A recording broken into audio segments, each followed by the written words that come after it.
Bueno, pues buenos días a todos. En principio, Ana Sebastián me tenía que presentar, pero parece que hay algún problema con el audio de ella, así que bueno, no hay problema. Yo mismo me autopresento. Me llamo Agustín Camón, soy investigador del Instituto de Nanociencia y Materiales de Aragón, del INMA, que es un instituto mixto del CSIC y de la Universidad de Zaragoza. Yo tengo aquí este despacho que veis.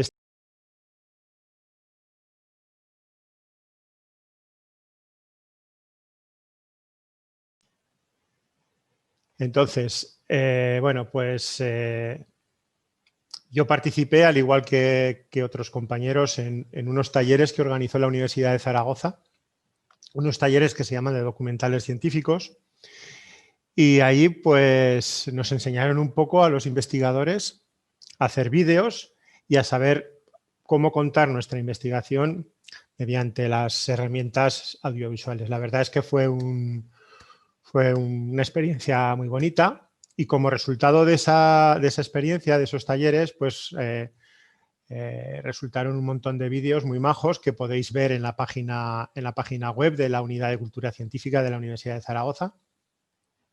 Podéis ahí verlos todos. Y entonces hoy os voy a presentar el que hice yo, uno sobre supermateriales.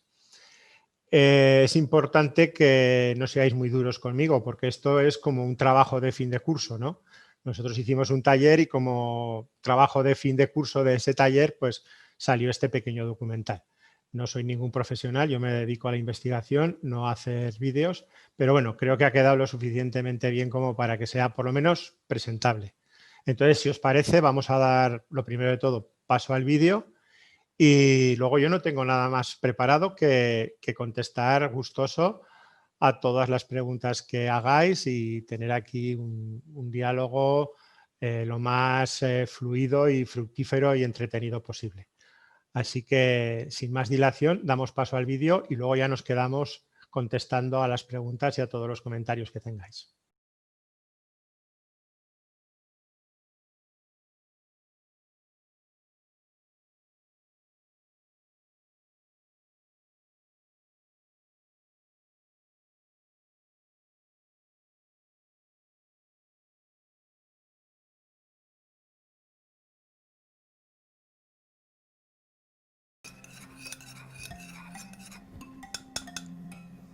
Barro, madera, tela, papel, vidrio.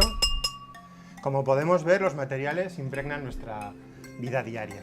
Y esto además ha sido así desde el principio de los tiempos. Ya los historiadores utilizaron los distintos materiales para nombrar las épocas.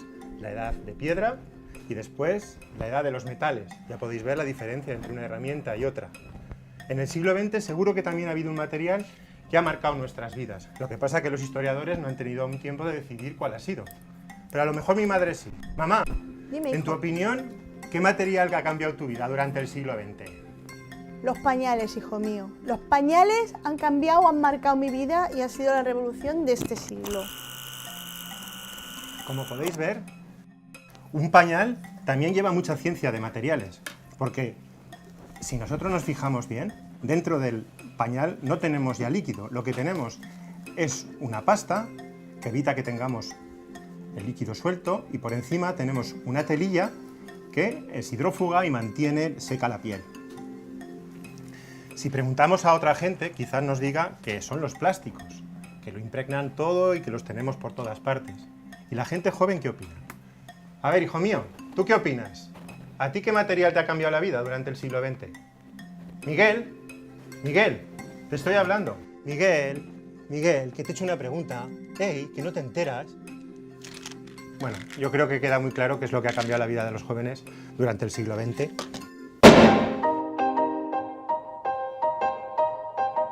En el interior de todos los aparatos electrónicos, teléfonos, radios, televisiones, ordenadores, tenemos unos dispositivos, los chips, que son la base de su funcionamiento. Pero lo que seguramente mucha gente no sabe es que todos los chips y por lo tanto toda la electrónica están basados en un material, el silicio.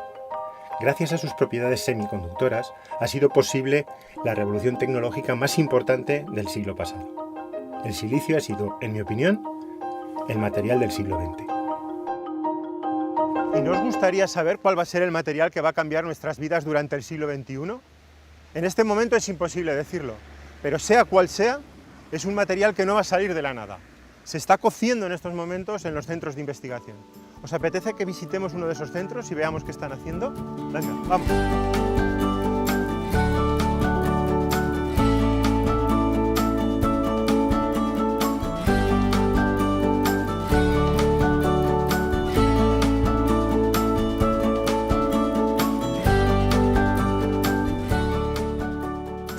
Me parece que estamos en el sitio correcto para encontrar la respuesta. Hola Luis. Hola Nico, ¿Qué tal? ¿Cómo estás? Oye, nos estábamos preguntando, ¿tú crees que habrá algún material que cambie nuestras vidas también en el siglo XXI? Bueno, pues seguro los biomateriales, los nanomateriales y lo que ahora se conoce como metamateriales. Metamateriales, ¿nos podrías explicar un poco qué es eso de los metamateriales? Sí, para ello es mejor compararlos con los materiales normales, que están compuestos por estructuras que se repiten regularmente, que son los átomos. Con eso está construido todo lo que vemos a nuestro alrededor, con unos 20-30 átomos. Sin embargo, en el caso de los metamateriales, lo que intentamos es sustituir los átomos por estructuras que hemos diseñado de una manera que tienen unas propiedades distintas. Con esta nueva filosofía, donde las propiedades del material vienen determinadas por su orden interno a nivel microscópico, se han podido crear, por ejemplo, el material más ligero del mundo, o controlar la propagación de la luz. En el futuro, esto de la capa de la invisibilidad, pues es algo que veamos cotidianamente. Antes nos ha dicho Luis que seguramente los biomateriales pueden ser esos materiales que estamos buscando para el futuro.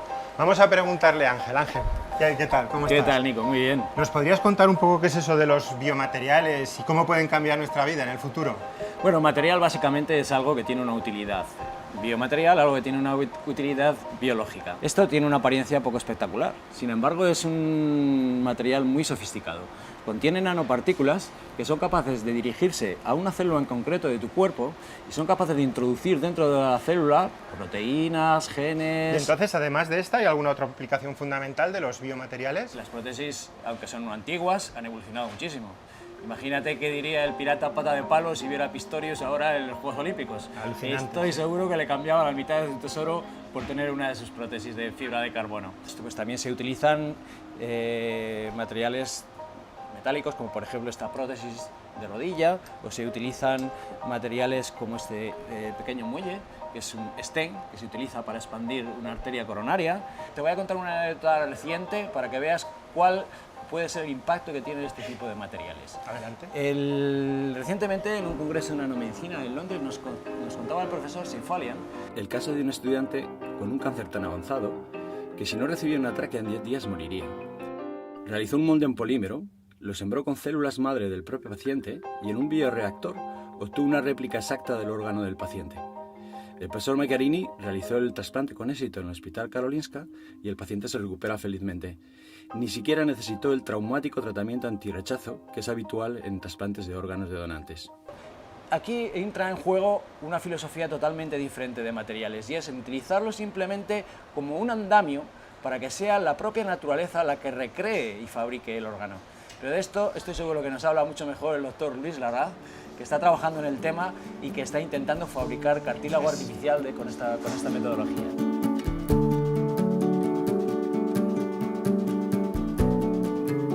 Bueno, desde hace ya algunos años estamos interesados en la patología osteoarticular, concretamente en un proceso autoinmune que es la artritis reumatoide.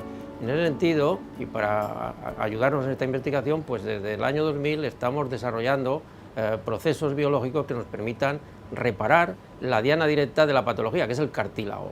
En este sentido, a partir de células mesenquimales de origen animal, oveja, por ejemplo, conejo, tratamos de desarrollarlas en el laboratorio hasta producir cartílago biológicamente activo, cartílago histológicamente comprobado, y ese cartílago en su momento podría paliar la destrucción que se produce en el proceso patológico. Además, como el cartílago es difícil de manejar, tiene que ir en una articulación que es móvil, como su nombre indica, todas las articulaciones lo son, pues estamos tratando de desarrollar soportes, andamios, scaffolds. Luis Martín nos dijo que otros candidatos a materiales del siglo XXI son los nanomateriales. Hemos cruzado la ciudad para hacer una visita a Jesús Santamaría, experto en nanomateriales. Hemos tenido revoluciones biotecnológicas, revoluciones informáticas. La revolución de ahora es la de los nanomateriales. Un nanomaterial, por definición, es cualquier material que podamos manejar y diseñar a una escala de menos de 100 nanómetros. Eso nos permite hacer cosas que nunca habíamos podido ni soñar. Que mucha gente está usando productos nano sin saberlo. ¿Te has comprado una raqueta buena últimamente? Tiene nanotubos de carbono dentro de las cuerdas, seguro.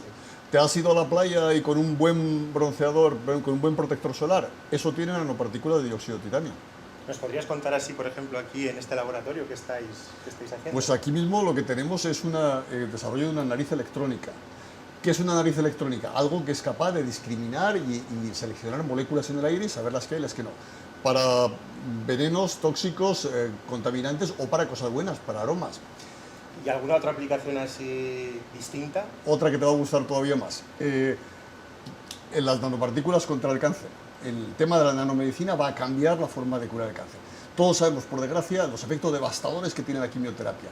Lo que queremos es irnos allí donde está la molécula cancerosa, la célula cancerosa, y cargarnos esa y no lo que hay alrededor. Vamos a poderlas guiar, le vamos a poner además nanopartículas magnéticas para poder llevar con un imán a la zona del cuerpo donde sospechamos que puede haber células tumorales. Y además, anticuerpos por fuera para que la reconozcan y se peguen. Cuando eso funcione, y hay cosas que están yendo en esa dirección bastante rápidamente, no tendremos que esperar a que el cáncer se produzca.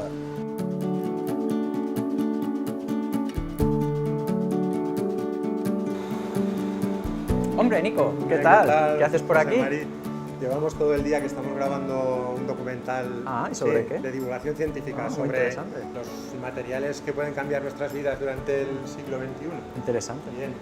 Ajá. ¿Y has pensado en algún material en concreto? Sí, hemos estado grabando nanomateriales, biomateriales, también metamateriales, bien. ¿Y no has considerado algún material específico, como alguno que está ahora de moda? No, pues hay alguno así especialmente. Hombre, sí, hay uno que está muy de moda, el grafeno. ¿Sí? ¿Grafeno? Sí. Precisamente tenemos ahora a Inés, que está fabricando grafeno dentro de la Sala Blanca. Si quieres... ¿Podríamos podemos verlo. Pues venga, vamos. A ver si lo podemos... ¿Qué propiedades tiene o por qué está tan de moda ahora? Bueno, pues el grafeno es que es el material más fino que está permitido por las leyes de la física, porque es solo una capa de un átomo, pero que se extiende en superficies muy grandes. Podemos hacer una sábana de grafeno de 1 metro cuadrado y es muy curioso porque es un material muy robusto y a la vez es flexible. O sea, se puede deformar un 15%, pero es muy robusto. Por ejemplo, en esa pequeña sábana pues podría estar un gato que pesa 4 kilos y la sábana de grafeno pues no se rompería. ¿Y ese material tan alucinante, bidimensional?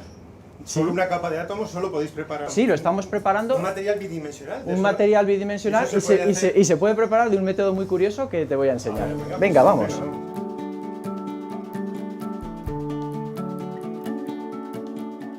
Bueno, pues es muy curioso porque cuando nosotros con un lápiz estamos escribiendo, pues ahí estamos dejando grafito, pero entre ese grafito, que son muchas capas de grafeno, quedan pequeños copos de ese grafeno. Fueron Game y Novoselov en 2004 que se les ocurrió hacer un experimento muy curioso en el que utilizaban celo y utilizaban unos trocitos de grafito como una mina de lápiz, y lo que hacían con el celo poco a poco es ir decapando ese grafito hasta que estaba muy fino. Luego lo apoyaron sobre un sustrato, aplicaron algo de presión y quitaron el celo. Lo pusieron en un microscopio óptico y resultó que vieron pequeñas capas de este material grafeno. Vemos cómo está con el celo, está adelgazando el grafito y luego lo podemos poner sobre el sustrato y ya nos aparecerá grafeno. Y de esa manera tan curiosa se puede realizar. ¿Lo hicieron originalmente? Y eso lo hicieron originalmente en unos experimentos que decían los experimentos de los viernes. O sea, unos experimentos un poquito arriesgados que normalmente no daban lugar a nada y en este caso dieron lugar a un premio Nobel.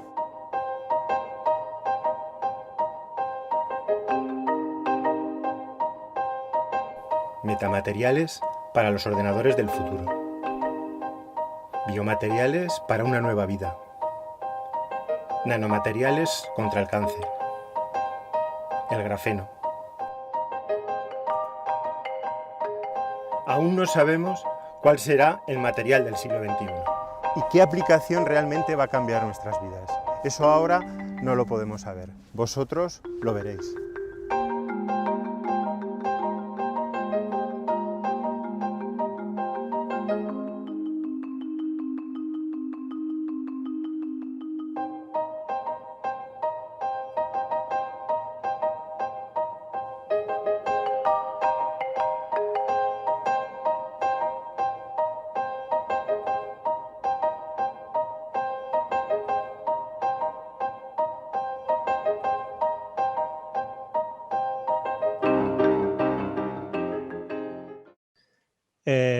Espero que el vídeo os haya gustado y sobre todo no seáis muy duros conmigo. Ya os digo que esto para nosotros fue unas clases de vídeo, las primeras que recibimos y esto fue el trabajo de fin de curso que hicimos. Entonces, bueno, ahora se trata de que vosotros hagáis preguntas y a partir de ahí pues vamos haciendo un diálogo hacia la dirección que vosotros queráis. A ver, por aquí, bien, veo por aquí que no he hablado de los superconductores. No, en el vídeo en concreto no he hablado de los superconductores, pero bueno, mira, lo primero de todo, deciros que dentro de, ya sabéis que esta actividad se hace dentro de lo que es una actividad a nivel europeo que se llama la Noche de los Investigadores. La Universidad de Zaragoza organiza distintos actos. Entonces, si os metéis en la página de la Unidad de Cultura Científica de la Universidad de Zaragoza, veréis que hay una visita virtual al Paraninfo. Entonces, dentro de esa visita virtual al Paraninfo, hay varios experimentos virtuales también. Una de las cosas que hemos grabado ha sido experimentos con superconductores. Entonces, os invito a que entréis ahí en esa página, hagáis esa visita virtual al Paraninfo y en concreto, si os interesa el tema de la superconductividad, veáis el vídeo que hemos grabado sobre el trenecito superconductor y todo eso. Entonces, efectivamente, yo trabajo sobre todo en aplicaciones de los superconductores.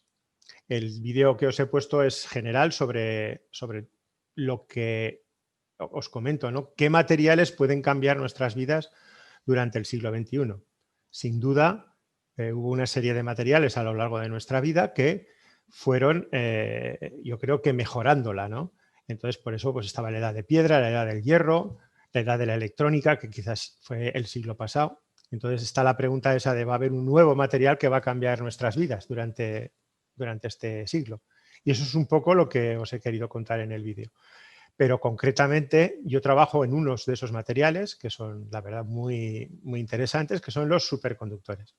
Y yo he dedicado toda mi carrera científica a no tanto a investigar en los superconductores, sino a buscar aplicaciones para esos materiales. En la actualidad estoy trabajando en una aplicación que es hacer un detector de rayos X para ponerlo en un telescopio que la Agencia Espacial Europea va a mandar al espacio. Ahora la Agencia Espacial Europea se ha hecho famosa porque el último cohete que mandó explotó y se perdió el satélite. Esperemos que cuando manden el nuestro no explote.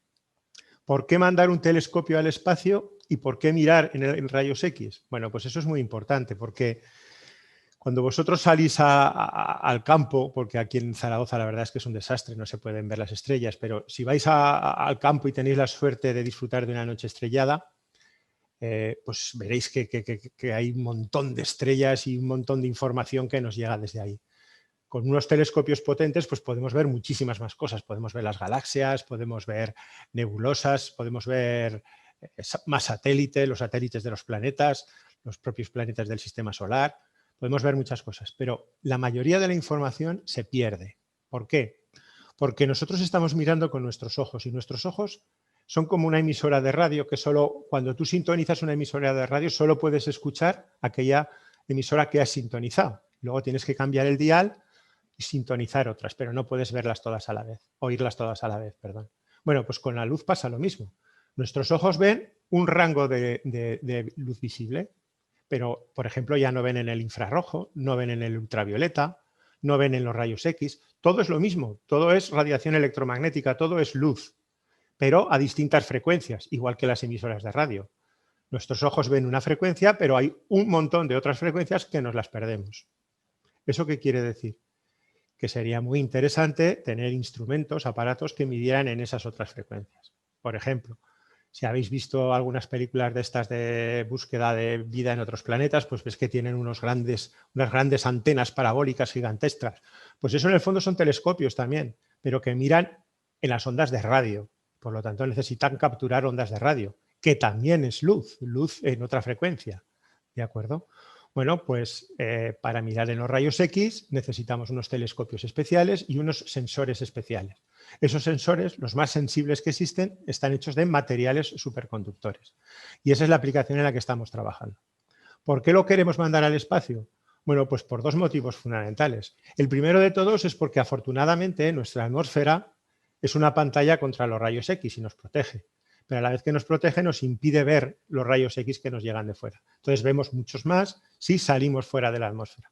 Y segundo, porque si nosotros queremos observar el universo, la propia Tierra nos molesta. Entonces, si nos vamos muy lejos de la Tierra, pues la Tierra ya solo es un punto en el cielo y tenemos muchísimo más cielo para observar. Entonces, ahora que tenemos la tecnología para hacerlo, pues mandamos los satélites a este punto, que se llama el punto de Lagrange 2, y ahí ponemos nuestros telescopios y pues podemos mirar en cualquier dirección del espacio. Y esa es la aplicación en la que estoy trabajando ahora. ¿Y qué son los materiales superconductores? Pues fundamentalmente son unos materiales que tienen dos propiedades muy interesantes, que los hacen muy interesantes. Una es que no tienen resistencia eléctrica y de ahí cogen su nombre. Es decir, puede pasar la corriente por ellos sin resistencia. Y la otra propiedad es que expulsan el campo magnético de su interior. Y entonces, si tú pones un imán sobre un superconductor, pues el imán se queda levitando. Son estos trenes de levitación que, por ejemplo, pues están haciendo en Japón. Esto es algo como, pues entonces, ¿por qué no tenemos todo lleno de superconductores? Porque los superconductores, por desgracia, tienen una pega. Y es que hay que enfriarlos para que sean superconductores. Por ejemplo, el plomo, que todos conocéis, el plomo es un material superconductor, pero hay que enfriarlo por debajo de 7 Kelvin. 7 Kelvin es aproximadamente 265 grados bajo cero. Es decir, hay que acercarse a temperaturas cercanas al cero absoluto. Es decir, cuando tú enfrías algo, no puedes bajar de 273. Cuando estás a 273 ya es lo más frío que puedes alcanzar. La materia ya no tiene energía térmica y eso ocurre a 200, como os digo, a 273 grados bajo cero. Bueno, pues los materiales superconductores son superconductores precisamente a esas temperaturas tan bajas, cercanas a esas temperaturas. ¿Y eso qué quiere decir? Que para que sean superconductores hay que enfriarlos mucho. Y eso es una complicación muy grande. Y por eso no se han extendido y no los vemos pues, por todas partes. ¿Eso qué quiere decir? ¿Que solo están en los laboratorios para que los científicos enredemos y juguemos con ellos o hagamos aparatos muy sofisticados? No. También tienen aplicaciones para la gente de la calle, para los ciudadanos. La más importante de todos, con diferencia, son las resonancias magnéticas que te hacen en los hospitales. Cuando alguien te dice, pues me he hecho una resonancia, o el médico receta a alguien una resonancia, vosotros sois jóvenes y a lo mejor no os la han hecho, pero seguramente a vuestros padres o familiares sí, te meten en una máquina, no sé si habéis visto alguna vez las máquinas de resonancias magnéticas, son como unas cajas gigantescas con un tubo, te meten dentro del tubo. Bueno, pues te están metiendo dentro de una bobina que genera un campo magnético muy intenso y esa bobina es una bobina superconductora que está enfriada cerca del cero absoluto.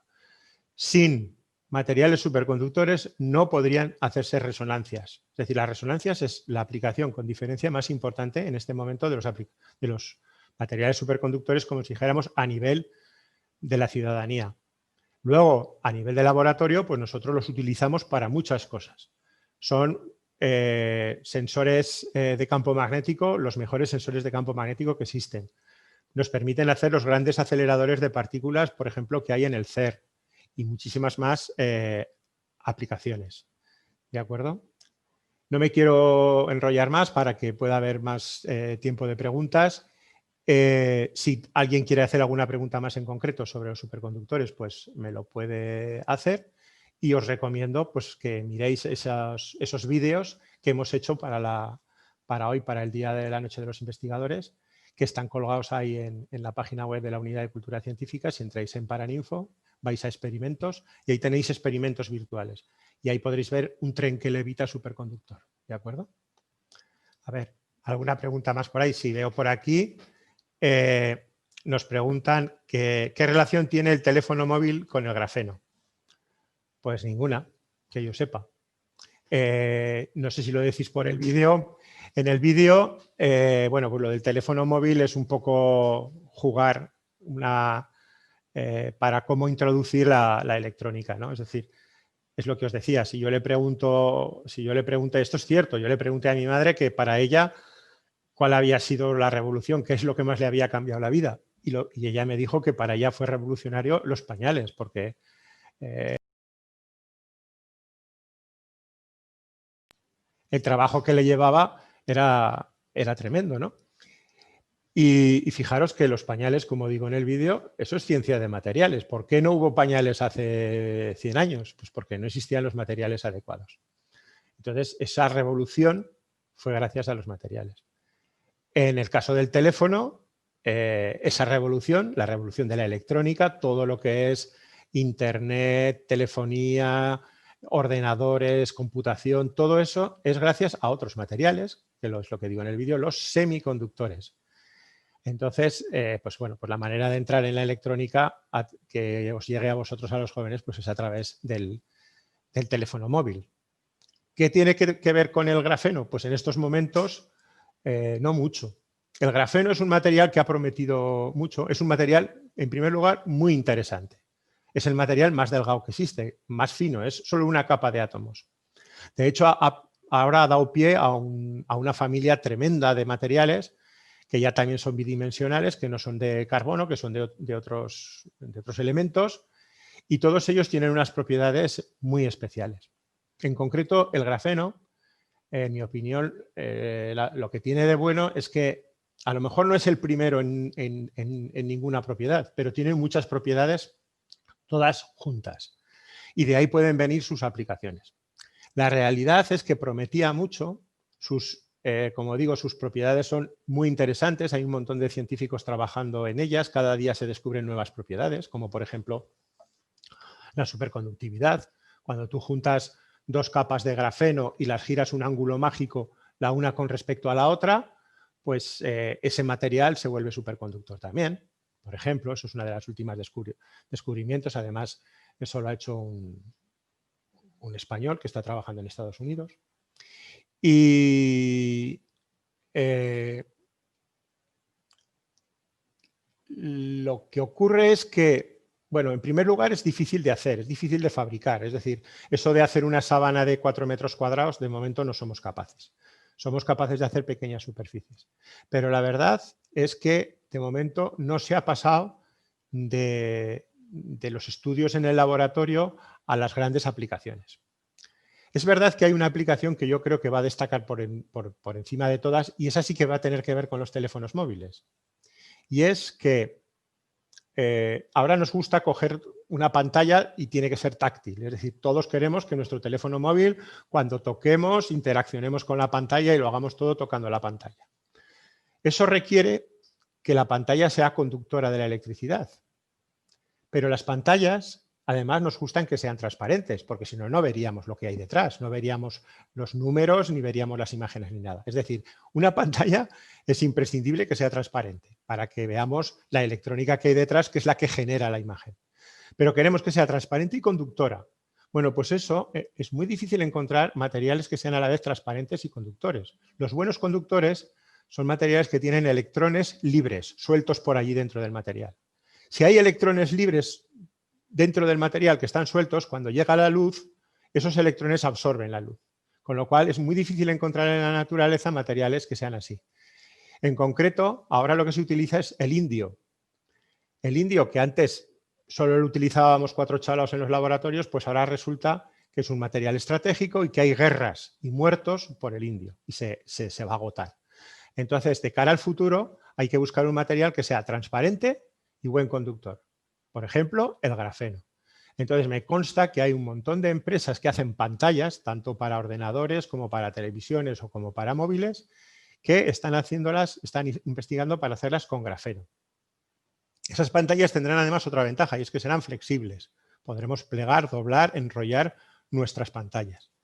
Entonces, todo esto está en los laboratorios de las empresas y como hay mucho dinero por detrás, porque esto ya es una aplicación tecnológica importante, pues seguro que hasta yo puede que lo vea. ¿De acuerdo? Y eso es la relación que se me ocurre a mí entre grafeno y teléfonos móviles. A ver, ¿alguna pregunta más por aquí? ¿Todos los elementos metálicos pueden ser superconductores? Pues no. No, porque, bueno, pues podría poner por ahí una tabla periódica. Existe esa imagen, si la busquéis en internet seguro que la encontráis. Y ahí tendréis de toda la tabla periódica qué materiales son superconductores y cuáles no. Por ejemplo, el aluminio es superconductor a 1 Kelvin. Es decir, hay que bajar casi hasta el cero absoluto. En vez de a 273, a 272, 1 Kelvin. El plomo es a más temperatura. Pero, por ejemplo, el oro no es superconductor. Entonces, el cobre no es superconductor. ¿De acuerdo? Hay materiales que lo son y materiales que no lo son. Bien. A ver, ¿alguna pregunta más por aquí? Sé que podrías explicar un poco más cómo es ese material. Bueno, el material superconductor, en realidad, fijaros lo que os estoy diciendo, es un metal. Puede ser perfectamente aluminio. El aluminio lo tenéis vosotros pues, por todas partes de casa. El plomo es un poco más difícil de encontrar, pero aluminio lo tenéis por todas las partes. Entonces es un material, un metal normal y corriente. ¿Qué ocurre? Bueno, pues realmente lo que ocurre es que cuando nosotros lo enfriamos mucho, llega un momento que ese material sufre una transformación. No es una transformación visible, no os la tenéis que imaginar como algo mágico que ahí sufre, cambia de color, cambia de forma, no. Internamente ese material os lo tenéis que imaginar como una red de átomos que están en unas posiciones en concreto, se agitan un poco en torno a esas posiciones y un montón de electrones que están por ahí sueltos o girando en torno a los núcleos. Entonces, esos átomos, como si dijéramos, empiezan a su relación de unos con otros, empieza a ser de una manera un poco más especial, ¿de acuerdo? Y entonces cambian sus propiedades, cambia su resistencia, cambian sus propiedades. Y en algunos materiales, a alguna temperatura, una de las propiedades que cambia es esa, que se vuelven superconductores. Es decir, que los electrones ya pueden pasar por el material sin interaccionar con él. Entonces, no os imaginéis como algo mágico que ocurre ahí en el material como en una película de estas de ciencia ficción, sino simplemente es que, de hecho, con la temperatura pues hay muchas propiedades que cambian. Hay cosas, por ejemplo, que se dilatan, ¿no? O se encogen con la temperatura. Pues en este caso son materiales que a muy bajas temperaturas cambian sus propiedades eléctricas. Su resistencia, pues por una serie de fenómenos difíciles de explicar, porque la superconductividad se descubrió a principios del siglo pasado, allá por el año 1910 en Holanda. Hasta el año 1950 tardó 40 años en entenderse y en explicarse. Y hizo falta la física cuántica, es decir, la teoría que explica los superconductores es una teoría cuántica, por lo tanto difícil de entender, difícil de explicar para gente que no esté familiarizada con la cuántica. ¿Eso qué quiere decir? ¿Que a partir de 1950 lo entendemos todo? Pues no. Los superconductores son tremendamente atractivos para los científicos porque allá por los años 80 del siglo pasado aparecieron unos nuevos materiales que ya no tenías que enfriarlos tanto, los podías solo con nitrógeno líquido, es decir, a 200 bajo cero en vez de a 270, ya eran superconductores. Es lo que llamamos los superconductores de alta temperatura. Alta temperatura en este caso es 200 bajo cero, ¿vale? Bueno, pues estos superconductores, para poderlos explicar, no sirve la primera teoría que hicimos. Hay que hacer una nueva teoría porque aquella primera que hicimos, que se llamaba BCS, en honor a los que la hicieron, Barden, Cooper y Schiffer, pues esa no sirve y hay que hacer una nueva. Y no la tenemos. En el año 2020 no sabemos por qué esos otros materiales, los de alta temperatura, realmente son superconductores.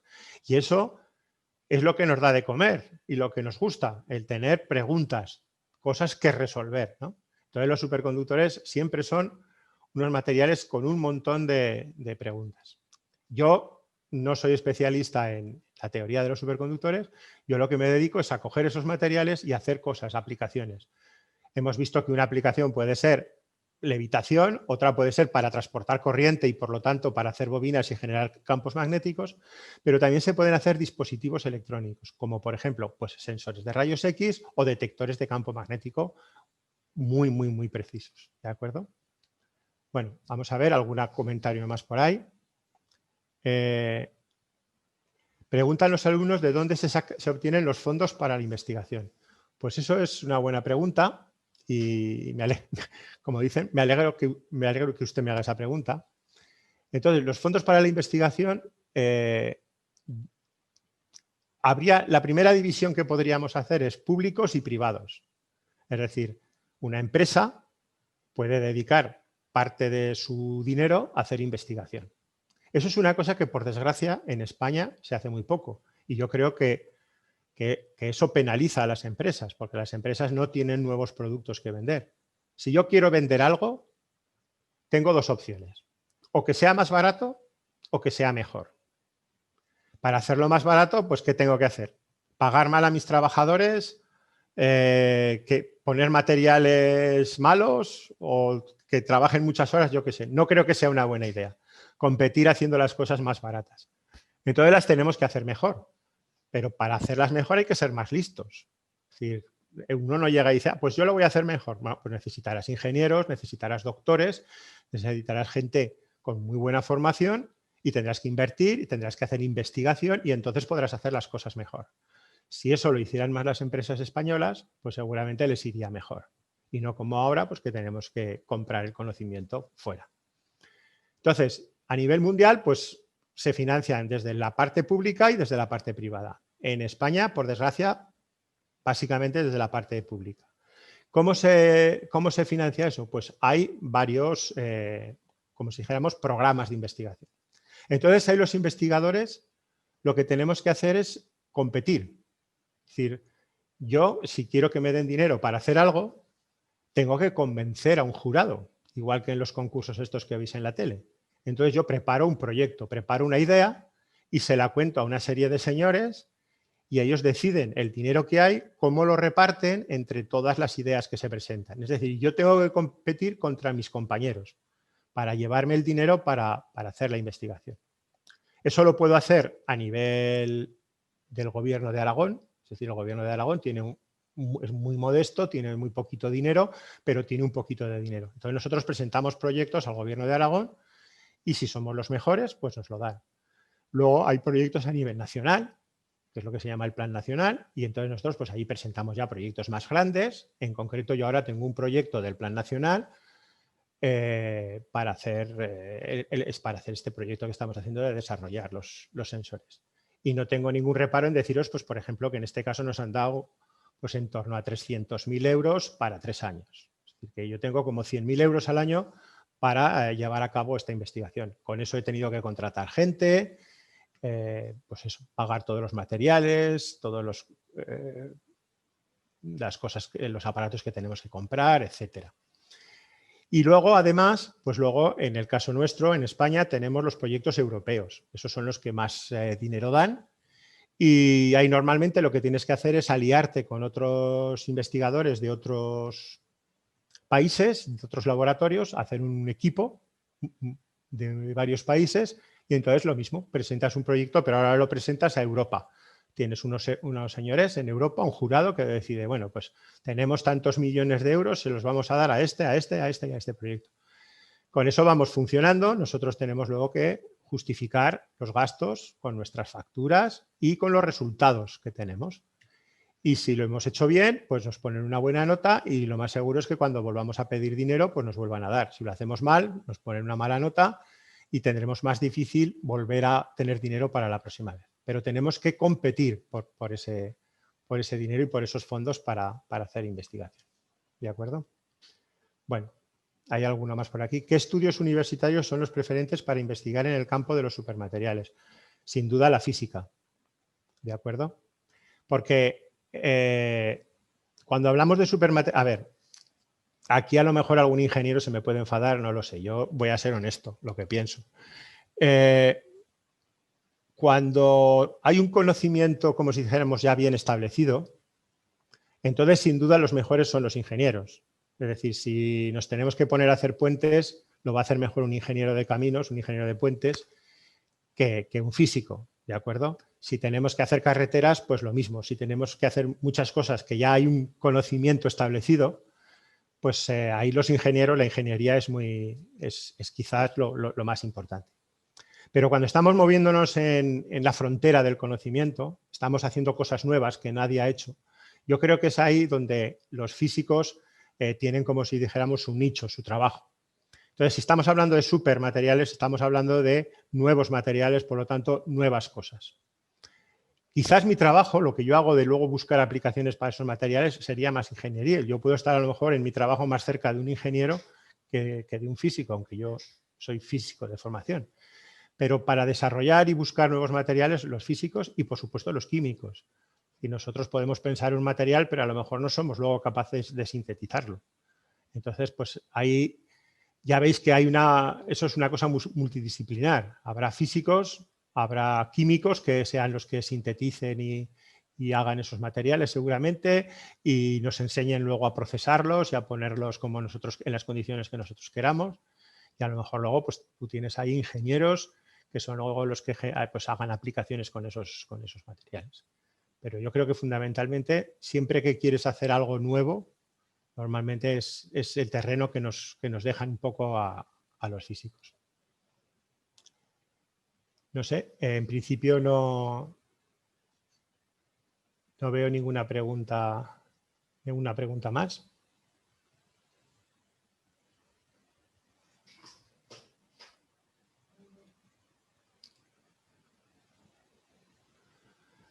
Simplemente, pues a lo mejor comentaros que habéis visto uno de los vídeos de todos los que hicimos en el taller de documentales. Y entonces, si os ha gustado, os invito, vosotros que sois muy de pantalla y de ver cosas en el móvil o en el ordenador, pues si estos temas os interesan, yo os invito a que entréis en la unidad de cultura científica, busquéis dónde están los vídeos, porque me parece que hay del orden de 30 o 40 vídeos como resultado de los distintos talleres que se hicieron. En cada taller salían como 6 vídeos o así, se han hecho pues yo creo que 6 o 7 talleres, pues estamos hablando del orden de 30 vídeos. Entonces, tanto los alumnos como a los profesores también os lo digo, ahí tenéis los profesores un material que creo que puede ser muy interesante porque además es de todas las ramas del saber, ¿eh? Esto es de física, de química, de biología, de un montón de cosas. Hay uno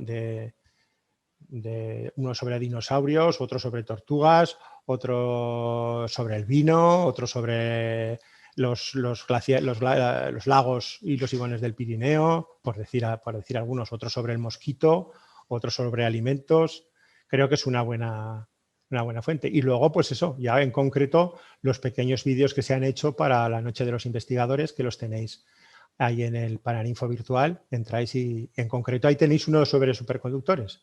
Y ahí podréis ver el tren, cómo levita y todas esas cosas, si os apetece. Preguntan que si es difícil trabajar como investigador en España. Bueno, pues fijaros, yo os diría, a ver, todo el mundo va a pensar que a lo mejor el mayor problema es el económico. España es lo que es, no somos ni los mejores ni los peores del mundo. Estamos donde estamos y yo creo que bueno, pues se puede subir un poco la financiación, no es cero, es decir, nosotros tenemos dinero para funcionar, tenemos dinero para trabajar. Podemos salir a Europa también a pedir. Eso tiene una pequeña trampa, porque a veces los políticos nos dicen, ¿pedir en Europa? Bueno, pero para ir a pedir a Europa os he dicho que esto es una competición. Entonces yo puedo ir a la competición con un 600 o con un Mercedes, ¿vale? Entonces tenemos buenos pilotos, es decir, tenemos buenos científicos, pero necesitamos también tener buenos medios para poder competir y sacar esos proyectos europeos que nos dicen los políticos que saquemos para que así no tengan que poner ellos la pasta, ¿no? Eso por un lado. Pero bueno, también hay dinero y también podemos hacer aquí investigación. A tiempos, pues bueno, pues cuando empezó la crisis la cosa bajó bastante. Antes de la crisis estábamos pasando un tiempo donde la financiación era, yo podría llegar a decir, incluso razonable. Por lo tanto, bueno, pues la carrera científica es muy complicada. Es muy complicada hacer carrera científica, pues porque tardas muchísimo en estabilizarte y es difícil estabilizarte. Es decir, la gente pues empieza con becas, luego hace tesis, luego contratos postdoctorales, estancias en el extranjero y al final, si uno quiere un poco de estabilidad y tal, pues puede costar mucho conseguirla. Es decir, seguro que mucha gente pues os diría que es difícil, ¿no? Pero, con diferencia, lo más horroroso que hay en España para el tema de la investigación, con diferencia, y además es una pena porque eso se podría solucionar y no hace falta dinero, es la burocracia. La burocracia nos está ahogando. Es decir, yo paso horas y horas y horas con papeles, facturas, informes, pierdo ingentes cantidades de horas por estupideces. Entonces, los burócratas y la burocracia nos están ahogando. Entonces, yo me acuerdo cuando nuestro querido ministro de Ciencia, ahora es famoso porque como es astronauta pues es famoso, cuando empezó dijo una cosa que a muchos científicos les enfadó. Dijo, yo igual no consigo más dinero, pero por lo menos intentaré que el dinero que tenemos nos lo podamos gastar bien. Y toda la gente, los propios científicos echaron la mano a la cabeza. Yo le entendí perfectamente lo que estaba diciendo. Es decir, tenemos poco dinero. A lo mejor es que a mí me parece un error, porque me parece que invertir en ciencia, sobre todo pues eso para las empresas y todo eso, a largo plazo es rentable económicamente. Pero bueno, somos los que somos y hay que ser conscientes de nuestras limitaciones presupuestarias, ¿no? Nuestro nivel económico. Pero, por favor, las 4 duros que tenemos, dejárnoslo gastar bien, en condiciones. Yo he tenido que devolver dinero de proyectos porque la burocracia al final, es decir, yo por ejemplo quería comprarme un sistema de unos ordenadores bastante potentes y mi proyecto acababa el 31 de diciembre y yo claro me decían que me tenía que gastar todo antes del 31 de diciembre. Yo un año antes empecé a hacer los papeles para comprar los ordenadores y al final no llegamos a tiempo. Un año después estaba ahogado por la burocracia, no pude comprar los ordenadores, perdí el dinero y lo tuve que devolver. Entonces, ¿habría un cambio tan grande solo ahorrando toda esa burocracia y funcionando un poquito mejor en ese aspecto? Para mí, de verdad, quizás porque yo a lo mejor, pues como tengo ya una plaza fija, pues ya ese agobio de estabilización no lo tengo. Pero para mí eso es tremendamente agobiante y eso en España es horroroso. Habremos comprado un nuevo equipo para llegar a esas temperaturas tan bajas que decís, que hemos hablado. Nosotros empezamos a temperatura ambiente. Lo primero que hacemos es enfriamos hasta 200 bajo cero con nitrógeno líquido. Para bajar más, hasta 4 grados solo por encima del cero absoluto, es decir, hasta 269, en vez de nitrógeno líquido, utilizamos helio líquido. A partir de 4 Kelvin, nosotros hablamos de Kelvin porque ponemos el cero en el cero absoluto y a partir de ahí subimos. Bueno, pues a partir de 4 grados por encima del cero absoluto, 4 Kelvin, de ahí para abajo necesitamos equipos, sistemas complejos para bajar más esa temperatura. Sistemas complejos que cuestan un montón de dinero. Este último que hemos comprado cuesta más de 400.000 euros, para que os hagáis una idea. Me gusta decir las cifras porque las están pagando todos los españoles. Entonces, que sepáis que se gasta mucho dinero en esas cosas. Bueno, pues hemos estado a punto de rendirnos por la burocracia. A punto, pero de tirar la toalla y decir, es imposible, no podemos comprarlo, porque había que hacer tal cantidad de papeles y tal papeleo que al final teníamos el dinero para comprar el equipo y hemos estado a punto de no comprarlo. Solo os digo eso. Perdonad que me haya desahogado un poco, pero con este tema estoy quemadísimo. ¿Vale? No sé. No veo por aquí ninguna pregunta más. Si queréis lo dejamos aquí, a no ser que surja alguna pregunta más. Y eso, sobre todo invitaros a visitar esas páginas web donde están todos estos vídeos que os he comentado. Y gracias a todos por haber estado. Espero que hayáis pasado un rato divertido y productivo. Un abrazo a todos. Hasta luego.